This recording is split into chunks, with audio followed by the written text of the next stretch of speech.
Gente, tá brabo ser borderline, isolado e com tudo isso acontecendo, porque até as pessoas que não sofrem de transtorno psiquiátrico estão tendo sintomas num momento tão difícil quanto esse. Então, vim aqui na minha roupa de quarentena para tentar continuar construindo esse canal, que é uma coisa que me faz bem também.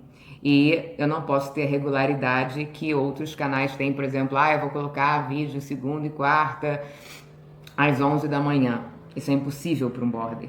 Mas a gente tenta manter aqui alguma coisa. E o tema de hoje, que me deu vontade de falar sobre porque puxa de outros temas, são as grosserias incontroláveis de um borderline. E se você é borderline, você sabe o que eu tô falando. Se você convive com borderline ou já conviveu também, sabe o que eu tô falando. Para você que não me conhece, meu nome é Débora Gomes, diagnosticada com transtorno de personalidade borderline há 7 anos e você pode me encontrar no Instagram, @eu-não-sou-tpb.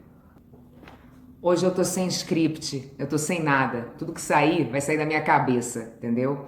Eu quero novamente citar o livro do Dr. Daniel Fox, The Borderline Personality Disorder Workbook, porque ele tem aqui uns termos muito interessantes para a gente utilizar nesse tema. Ele fala das lentes borderline, a forma que a gente vê o mundo. Ele fala também das consequências, das recompensas de curto prazo e das consequências de longo prazo das ações border. Ok, eu vou falar sobre isso, lembrando que eu estou falando de um estudo de um psicólogo muito reconhecido em relação aos transtornos do cluster B. Então, basicamente, no meu último vídeo que eu vou botar aqui no final, que foi aquele papo reto de recuperação borderline, eu dei um exemplo. Que você tá parado, alguém faz um comentário pra você e você, não sei o que lá, não se mete na minha vida e não sei o que lá. E aí, o que isso acontece? Uma explosão danada, que o resultado final é sentimento de culpa, é o relacionamento com a pessoa, seja lá familiar, namorado, seja lá o que for, piorar. E é uma coisa completamente destrutiva que não chega a lugar nenhum. Então tá, se é assim, por que o border ele é tão grosso? Eu vou falar de mim, que é o que eu trago aqui. Eu sempre fui uma pessoa extremamente grosseira.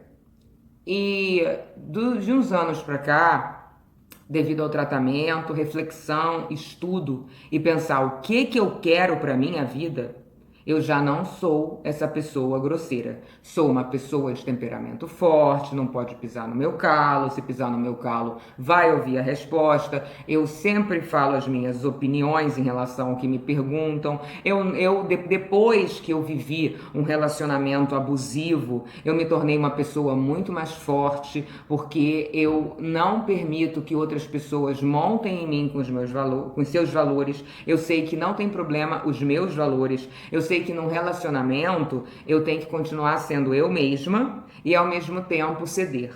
Isso é uma tarefa difícil, mas eu acho que, fugindo um pouco do assunto, com boa intenção, pessoas que sempre são diferentes podem se manter sendo elas mesmas, inteiras, cedendo para que aquilo funcione, porque se duas pessoas, com boa intenção, saudáveis emocionalmente, se juntam, elas vão fazer aquilo funcionar, mas é extremamente importante que se mantenha a sua essência, a sua íntegra como indivíduo e não ser um codependente emocional. Geralmente o borderline, ele não podemos generalizar, mas é extremamente comum dos transtornos do cluster B serem gerados por influência de outros transtornos do cluster B. Por exemplo, um pai narcisista pode gerar um filho narcisista ou um filho borderline. E por aí vai. Assim como outras coisas como bullying, e cada um tem a sua história e talvez imagine de onde vem o seu transtorno. É uma coisa para trabalhar com psicólogo e tudo mais, caso ache pertinente. Mas eu acho interessante buscar, até me perguntaram nos comentários se era interessante buscar o motivo de ser borderline. Eu acho interessante, sim, mas mais importante que isso é a gente trabalhar o hoje e como mudar o hoje. Mas para mudar o hoje, às vezes nós temos que voltar lá atrás para destruir ou então desvalorizar, ressignificar, desmistificar coisas que fizeram a gente ter essa personalidade doente, transtorno de personalidade borderline. Ok. Então, depois dessa introdução enorme, digamos que esse termo que eu falei do Dr. Daniel Fox, a lente borderline, são lentes que nós estamos acostumados e confortáveis com aquilo que nos é familiar, não é verdade? Quando a gente é uma coisa muito louca da psique humana, mas existem muitos estudos sobre isso e aqui, apenas como paciente, estou dizendo que se a gente é agredido por um bom tempo na nossa vida, a gente até sente falta inconsciente da agressão. É claro que ninguém vai falar, eu quero ser agredido, só sou sadomasoquista. Mas acaba que, por exemplo, se você vive anos numa relação de brigas e de repente termina, você sente falta até da briga. Ou então, se você começa a se relacionar com uma pessoa saudável, você não gosta dessa pessoa porque você não tem a mesma emoção. É incrível. Mas isso acontece sim, pelo padrão doentio de relacionamento que foi criado pelos borderlines. Então, na verdade, a gente está falando aqui de grosseria, que foi o que eu botei o tema, e essas lentes que o Dr. Daniel Fox fala, faz com que a gente veja o mundo de uma forma negativa, que nós nos vejamos com menos-valia, com autoestima baixa, que nós não somos merecedores de amor e todos os sintomas borderline. Essas lentes também fazem com que a gente interprete o outro de uma maneira também negativa. Então, quando a pessoa que nós estamos convivendo faz algum comentário, volta e meia pode ter uma... Mas não se mete na minha vida, o que tem a ver? Eu não tô afim de fazer isso agora, você sabe disso, me deixa em paz. E você tá falando isso pra me agredir? Você sempre encontra um jeito de me agredir? E você tá indo na rua pra me abandonar? E aquelas coisas todas que borderline faz. O Dr. Daniel Fox fala das recompensas de curto prazo desse tipo de comportamento. Então vamos pensar quais seriam essas recompensas. No momento que você acusa uma pessoa de estar te abandonando, talvez ela se sinta mal e não saia e fique com você. Mas para pensar se isso vai fazer com que o seu relacionamento seja bom no longo prazo. Ela não está saindo por uma apelação da sua parte e com certeza não está se sentindo bem ao seu lado, sofrendo possivelmente consequências de um relacionamento tóxico. Grosseria é comportamento de pessoa tóxica, porque quem está saudável não admite viver ouvindo grosseria. Então o border, ele pode, no seu desenvolvimento, virar tanto um abusador, em diversos níveis, quanto um codependente emocional, né? E nesses dois extremos, a gente tem comportamentos extremamente nocivos. No caso do abusador, tudo que se fala na internet de relacionamento tóxico. No caso do codependente emocional, também rola chantagem emocional, ficar cobrando, você não me dá atenção, por que você não me responde, e por aí vai. E tudo isso é pesado. Na verdade, se você manda mensagem para alguém e a pessoa nunca te responde, tá aí a mensagem para você de que essa pessoa não quer conversar com você. Por favor, siga a sua vida, porque você pode ler este livro aqui, você pode ler este livro aqui, você pode costurar, dançar, fazer o que for, e em vez de ficar atrás de uma pessoa que não quer nada com você. Não é verdade? Eu tô pausando porque a minha cabeça não tá com raciocínio bom. Agora, se a pessoa demora para te responder num nível natural, vamos supor 4 horas, de vez em quando, é normal, ainda mais agora a gente tá em quarentena, a gente para ver um filme. Se eu apertar aqui a televisão para ver um filme, eu não quero ficar olhando meu celular, eu quero relaxar vendo o filme. Então, assim, se uma pessoa demora para te responder, você observa, fica na tua, vê como é que ela responde. De repente ela responde, caramba, acabei de ver um filme aqui muito legal. Quando você tiver um tempo, vê também. Olha que legal. Imagina se nessas 4 horas você tivesse criado o caso. A pessoa teria pegado o celular com uma sensação de desconforto, com uma sensação de que não é legal conversar com você, de não se sentir à vontade. Então, assim, na verdade, as grosserias do borderline, essas apelações que ele faz de forma automática, incontroláveis, elas buscam algum tipo de recompensa. Porque se não houvesse nenhuma recompensa, o borderline não faria. Ele não é esquizofrênico, que faz as coisas aleatoriamente, sem nenhum preconceito, apenas uma característica diferente de doença. Então, quais são as recompensas, por exemplo? De repente, proteção. Vamos supor, estou fazendo dieta, eu não quero que ninguém se meta. Aí vem alguém e fala, Débora, você quer um sorvete? Não, por que você tem que me oferecer sorvete? Você sabe que eu tô de dieta, tal. Não é mais fácil você pensar que de repente a pessoa esqueceu de que você está de dieta, apenas ofereceu o sorvete, você fala, eu não quero. Não, muito obrigada, não quero. É você que tem que administrar a sua dieta. Então, por exemplo, nesse caso, a recompensa de curto prazo é proteção. A recompensa de curto prazo, em outros casos, pode ser de aparentar que você não está sozinho, só que você está destruindo o seu relacionamento. Você pode ter uma recompensa, por exemplo, de parecer que você está no controle da situação quando você faz chantagem emocional. Só que essa chantagem emocional pode acabar destruindo o seu relacionamento. Ou então por pressões emocionais, que você fica, por exemplo, dizendo, você vai me largar, você vai me abandonar, você vai me deixar, eu morro de medo de te perder. Aí a pessoa fala, eu não pretendo te abandonar, que é isso, eu gosto muito de você, eu quero construir um relacionamento com você. Então naquela hora você está ouvindo que aquela pessoa quer ficar com você, você está tendo uma recompensa de curto prazo, mas você acha que é saudável ficar falando coisas negativas para as pessoas, e você vai dizer, Débora, meu Deus do céu, mas é incontrolável, eu acabo soltando tudo. Vamos então raciocinar uma coisa, de novo, na ideia do Dr. Daniel Fox, que são as consequências de longo prazo. Uma consequência de longo prazo muito comum, que tem o videozinho que eu sempre falo dele aqui, é a culpa. Depois que o borderline se toca em relação ao que ele disse, aquilo que ele forçou a barra, a chantagem emocional, ele vai se sentir culpado, porque ele vai perceber que ele não foi uma pessoa agradável e com isso a chance dele perder aquela pessoa aumenta.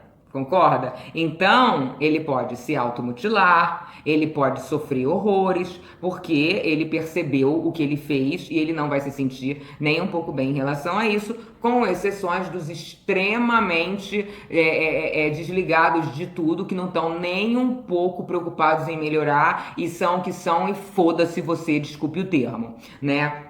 Você tem consequências de longo prazo terríveis, que é essa história de você ficar falando que a pessoa vai te deixar e você ficar enchendo o saco dela, que ela tem que ficar do teu lado, e você ficar cobrando a resposta de mensagem, que de repente se você cobrar a resposta da mensagem agora, de repente a pessoa te responde agora porque ela fica meio assim. Só que no longo prazo ela vai cansar disso e aí você vai perder. E todas as coisas vão acontecer de uma maneira que você simplesmente vai ter a resposta da vida para aquilo que você está fazendo. Grosseria, me desculpe, a resposta que você merece é uma resposta da pessoa não ficar com você.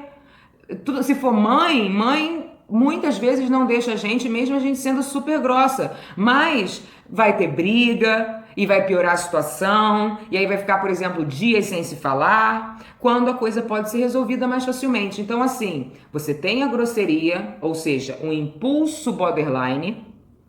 Aí você tem uma pequena recompensa de curto prazo onde você passa a acreditar que aquilo ali está funcionando e uma consequência gravíssima de longo prazo que você pode pensar aí que eu tenho certeza que eu não preciso enumerar mais. Você sabe muito bem do que eu estou falando e as pessoas que convivem com borderline também. Então tá bom, Débora, o que eu faço para parar com as minhas grosserias e as minhas loucuras? Primeiro de tudo, acompanhamento psiquiátrico e psicológico, terapia, falar sobre isso. Não é só assistir o meu vídeo do YouTube que você vai parar de ser grosso. Esse vídeo é para a gente refletir. Mas eu vou dar um exemplo. Às vezes, uma amiga pode criticar uma atitude sua. Vamos supor que você seja fumante e a sua amiga vai falar: nossa, que absurdo, quanto que se gasta com cigarro, pode comprar um monte de coisa e faz tão mal, e fede e tudo mais. É verdade, não é? Cigarro gasta dinheiro e fede. Só que muitos pacientes psiquiátricos, em determinado momento, se apoiam no cigarro, necessitam dele. Tem muito psiquiatra até que fala: não é para parar de fumar agora, porque você não tem condições psicológicas para isso, você tem que tratar da sua. Não estou de forma alguma aqui apoiando o vício do cigarro. Estou dizendo que, por exemplo, se uma pessoa está em depressão querendo se matar, não é a hora dela parar de fumar, né? Então vamos supor que uma amiga critique o seu cigarro. Critique não o seu cigarro, fale mal do cigarro, né? E o cigarro faz parte da sua vida. Você pode ficar extremamente aborrecida com essa amiga, achar que ela está se metendo na sua vida, que ela não tem o menor direito de falar aquilo, porque você fuma. Só que, de repente, essa amiga está falando do cigarro como um todo. E já parou para pensar em tantas coisas boas que essa amiga faz por você? De repente ela te pergunta como você está, de repente ela te convida para várias coisas, de repente ela respeita os seus momentos de reclusão, de repente ela te ajuda de várias formas que ela consegue, como eu já falei em outros vídeos. Não tem como uma pessoa que não é borderline saber o que é o sentimento borderline. Mas quando uma pessoa que não é borderline se esforça para respeitar e acreditar que nós não vivemos como outras pessoas não diagnosticadas com TPB, isso é lindo, isso é louvável, isso é raro, isso é uma coisa a ser valorizada. Então eu vou dar este exemplo. Na hora que uma pessoa que faz tantas coisas boas por você, te criticar, tenta lembrar de tudo de bom que essa pessoa representa na sua vida. Ai, mas eu não consigo, meu impulso é muito forte.